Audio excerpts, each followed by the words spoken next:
Welcome in, everyone. This is the Scarves and Spikes YouTube channel. Sydney and Tyler with you. Thanks for joining us. Thanks for, as always, liking and subscribing to our content. It truly helps us out a lot. Atlanta United and Houston Dynamo taking on each other Saturday night at Mercedes-Benz Stadium. And pleased to be joined by, if you've been following MLS, if you've been following soccer really over the past few years, past decade or so, you know Glenn Davis. You've heard his work. You've seen his work on TV, really one of the major champions of soccer here in America, and we're glad to have him on. Glenn, how are you? Guys, Sydney, Tyler, thanks very much. That was a very generous introduction, and I really appreciate it. Thanks, and I'm excited to be on your show. Yeah, thanks for coming on. Thanks for making the time. Atlanta United, Houston Dynamo have been a little break over the past few weeks, but getting back at it at Mercedes-Benz Stadium on Saturday. When you look at the Dynamo season thus far, where they are at this point of the year, coming off the Open Cup victory last season, what's one word to describe their season thus far in your mind? I would say similar. Yeah. If you go back to last year, which ended up being a fantastic year. I mean, for the Dynamo, relative and in context to everything that's happened prior for the last 10 years, you end up fourth in the West. You go to the Western Conference Final. As you mentioned, you win the Lamar Hunt U.S. Open Cup trophy. You got all this momentum. And then kind of in the off season, everybody realized it's really about finding a striker, right? Yeah. And you need a big signing, a goal scorer, somebody with that mentality, that kind of mentality when even if you lose 2-1, you got a striker that's pissed off that he hasn't scored. I think you might have had one in Atlanta like that. Yeah. But and that didn't really happen. There was a loss of momentum in the off season. Coming into the new year, Hector Herrera was injured and has only been coming back as of late.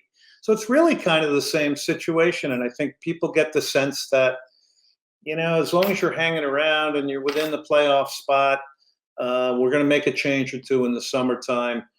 And okay, we're going to do the same type of run as we did last year. And I think people are looking to see what's going to happen during this transfer window. But really, it is very similar. And I think MLS affords you that opportunity to be like that because 62% of the teams make the playoffs. Yeah. So it's kind of the same in the context of the last two games. There's a few more goals going in. So speaking of goals, y'all have 17, I believe, in 16 games.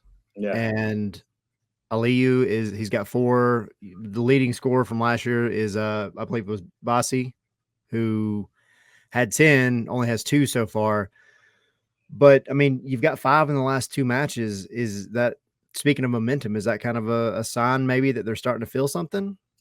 I think it could be, but I think you also have to put it in context. At some point, some people are going to score goals, right? You take the 5 off the 17, you got 12.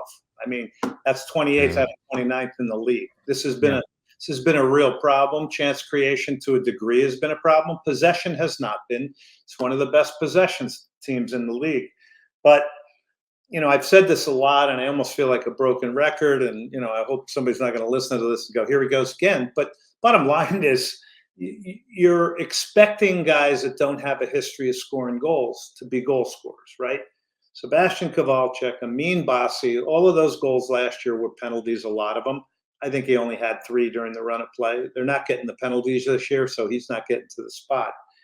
And then, you're looking at Ibrahim Aliyu, who scored a few goals overseas, but, he's got 4. And I mentioned Kowalczyk and Coco Carrasquilla, who plays so well for Panama in a deeper role, but doesn't play that role here. He's expected to make plays or score goals. So it's kind of unfair to those guys, honestly, in my opinion. And it's really on the Dynamo now to find a legit goal scorer. Yeah, it's sort of, you talk about chance creation. So Herrera, we talked about him earlier, kind of getting match fit. Just 3 goal contributions this season, 11 assists last year. So how much of that gets kind of lack of production has been due to him getting fit, getting back into the swing of things after that injury you mentioned earlier? So look, last year you guys saw him. He was exceptional last year. I mean, he was such an amazing watch down here. I felt very privileged to be able to call games and see him play game in and game out. He was really engaged on and off the field. I don't get that sense yet. He's coming back from an injury, which in itself, we're not really sure what. We know it was a knee, but we're not really sure. You know, was it a cleaning? Was there a legit tear there? Nobody knows because nobody will tell you. He's slowly getting back into it, and he may be taking his time on his terms as well, because we know it is a long season. And he put a lot into last year as an older man in a climate down here that, as you guys know, I mean, I took a walk yesterday. I mean, I was wondering if I was going to make it, you know. Miserable. Yeah. So, you know, I think the hope here is that he is going to ascend now. Now they've had a break. Maybe this is going to help his fitness level going into the Atlanta game. But there's no doubt he's the orchestrator, and as he goes, they will go.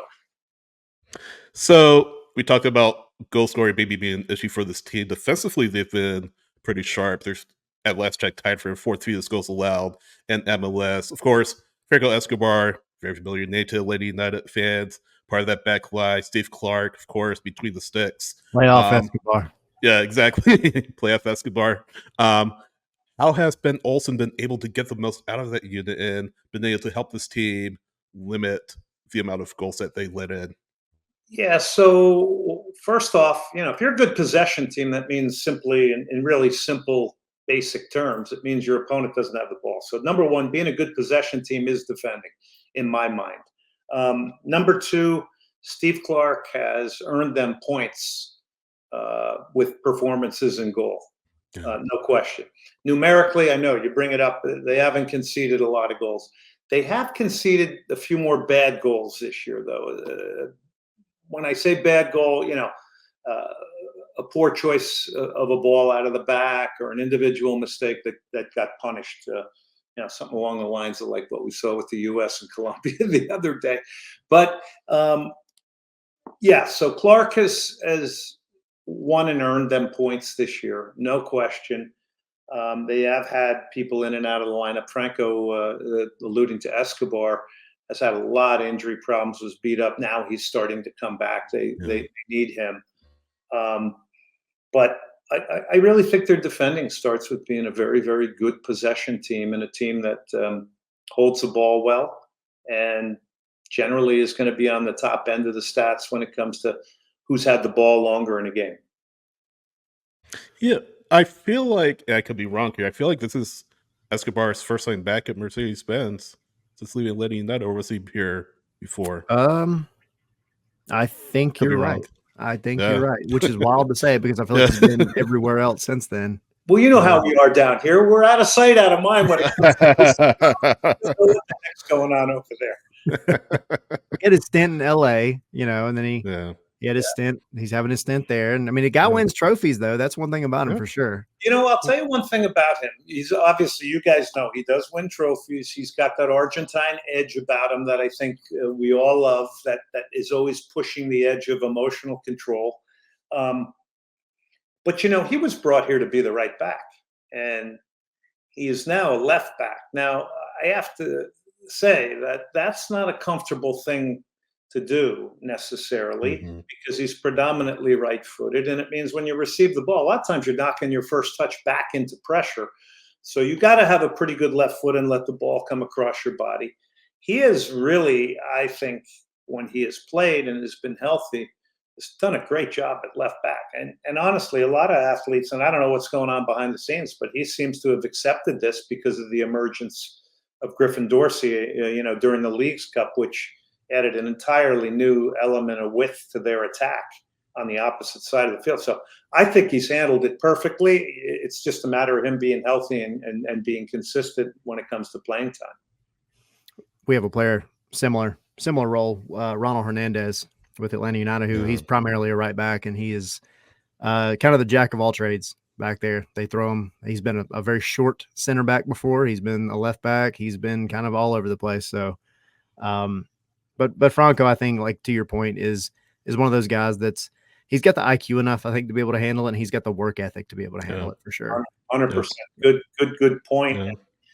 these are not comfortable things to me. I remember as a center back being asked to play left back one game, and it's just not.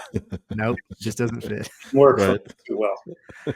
So speaking of, signings and then going back to the attacking conversation, but is Houston, do you have a feeling that there's anything that they try to do in the transfer window coming up?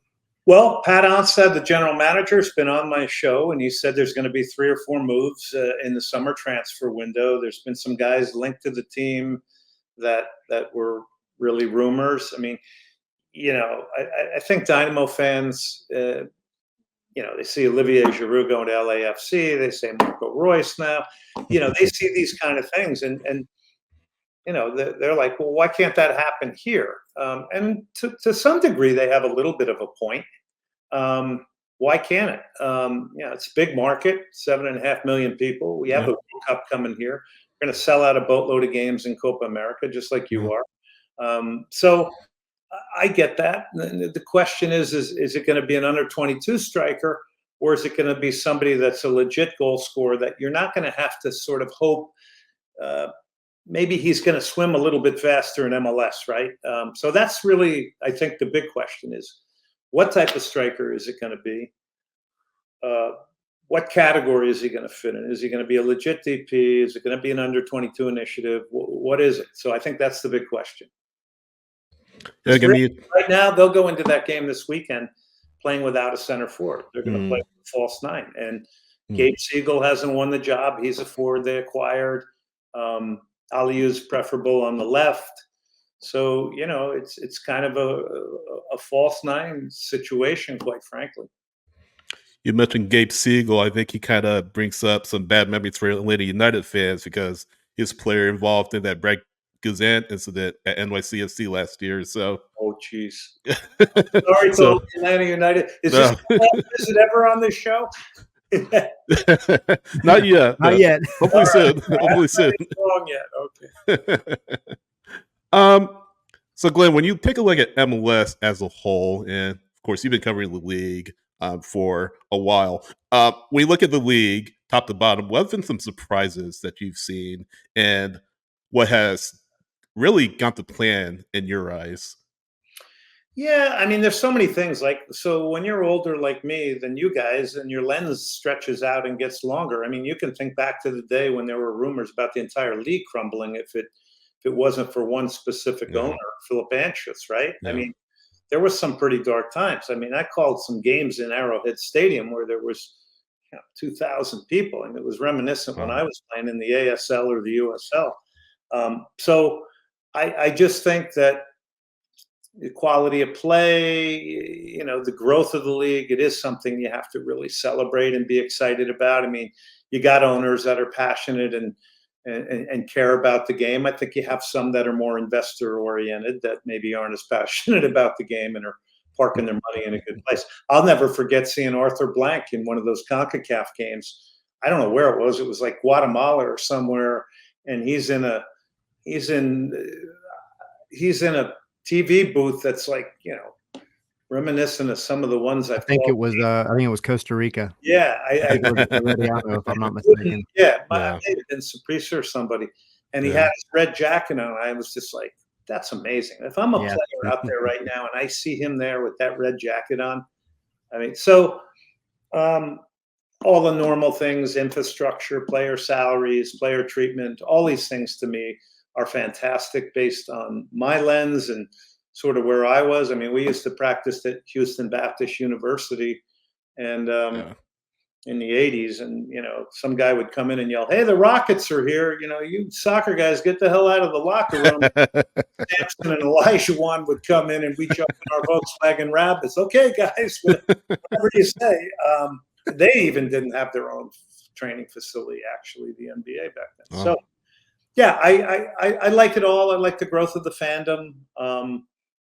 Listen, I also think we always have to measure the fact that you got 3 other traditional sports in this country, lifestyle. It's a lot you're competing against every day.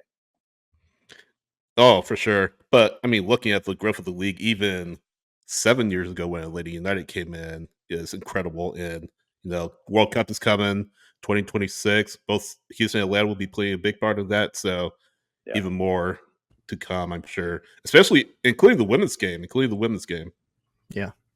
Tremendous growth everywhere. I mean, and a lot of people think, oh, Atlanta just came on the scene. That's nonsense. Atlanta had the Atlanta Chiefs, the Georgia Generals. I played with guys that were on the Georgia Generals and Atlanta Chiefs. You got history there.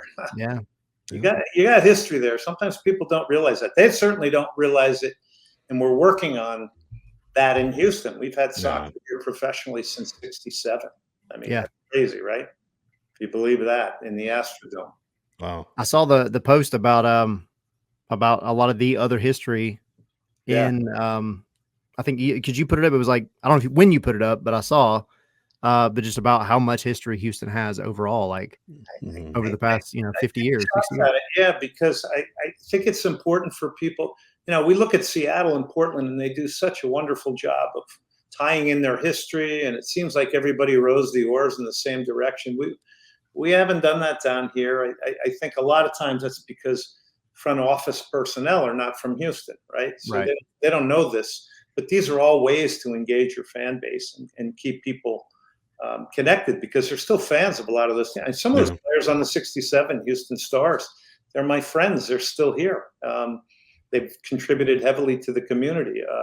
First ever game in the Astrodome was Real Madrid against West Ham United, and captain of West Ham the year before lifted the only World Cup England ever won in '66, Bobby Moore. Yeah. So it's pretty intense stuff, I mean, like, this just didn't start, that's all. And you don't want to live in the past either. I mean, I'm the first to say that. You don't want to live in the past, but you certainly want to connect with it, because it makes it more prideful, I think. Yeah. And a lot of people don't realize it's there. I think that are just getting into it, and they just think, well, we have what we have now, which is great. And we have what we have in the future, which is really big. Yeah. But there's significant stuff that's already happened for sure. Yep. Speaking of the future, we have Copa America coming up. Yeah. So big time, for y'all, for Atlanta, for everywhere. What are you thinking? Is it Argentina versus everybody? Is it going to be, to me, I like, maybe not to win it all. I'm a dark horse Uruguay fan. But what are you looking at? I think Uruguay is one of the favorites. I mean, Marcelo Bielsa is the coach. I mean, a Bielsa fan. Never close your eyes on him. So I think Uruguay is one of the favorites. Obviously, Argentina, I think, comes in the favorite. They're the defending champs. They're the World Cup holders. Still got their good midfield with McAllister and DePaul and all these guys. I like your call on Uruguay. I think nobody's going to sleep on Colombia. They haven't lost in 22 games under Nestor Lorenzo. This is I don't think a lot of the U.S. fans even realize they were on a 21-game unbeaten streak.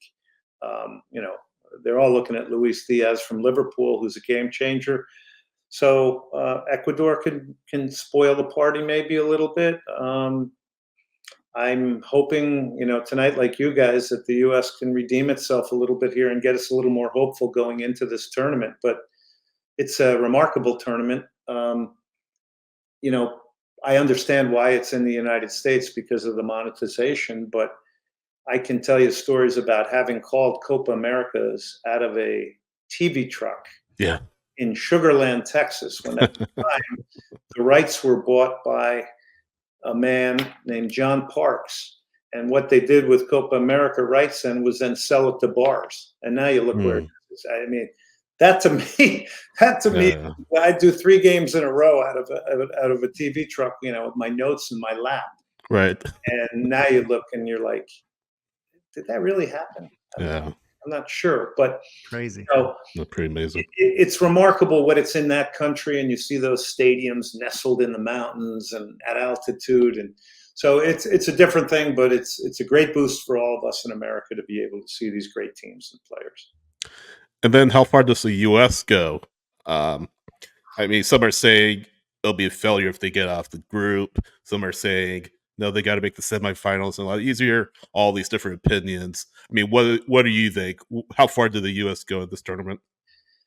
Well, for me, it's much like the World Cup in 2026. This is the rarest of opportunities to be able to have a tournament like this on your home soil. So I'm saying with home field advantage, you want to take it far. Now, a lot of it's changed without Tyler Adams is a big question to me, Yeah. a fundamental piece of this team from a leadership perspective as well.